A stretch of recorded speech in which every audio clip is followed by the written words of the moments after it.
বাংলাদেশ একটা ধ্বংসস্তূপের মধ্যে দাঁড়িয়ে আছে।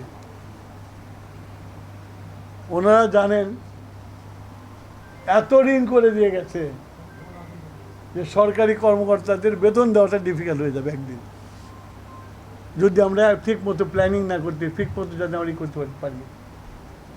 এবং এইবার যে আমাদের বাজেট দিছি আমরা, এটা ডেভেলপমেন্ট ওরিয়েন্টেড বাজেট, আবার ট্যাক্স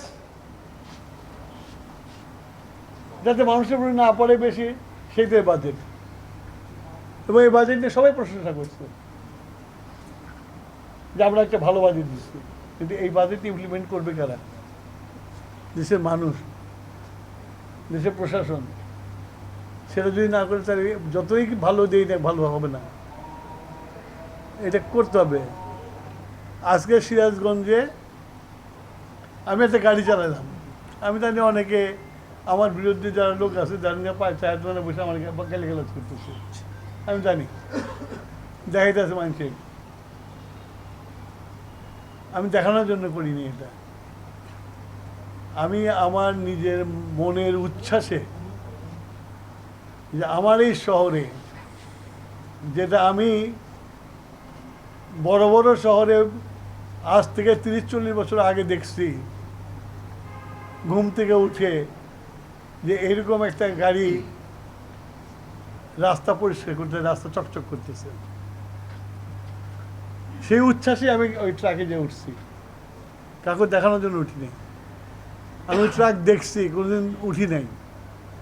আজকে আমার নিজের পৌরসভায় ট্রাকটা আসছে, আমার আনন্দ হয়েছে, আমি উঠছি।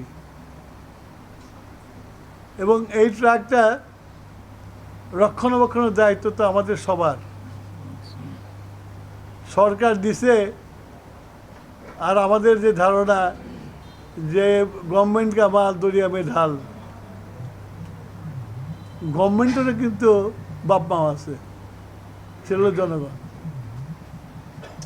এই যে ট্রাকগুলো আসছে, আমি আল্লাহর ওয়াস্তে আমার পৌরসভার কর্মকর্তাদের বলবো, প্লিজ মাস শেষে যে টাকাটা পান সেই টাকাটাকে হালাল করেন। আপনাকে আপনার যে কাজের জন্য রেখে এই পৌরসভা আপনাকে টাকা দিচ্ছে, সেটাকে হালাল করেন।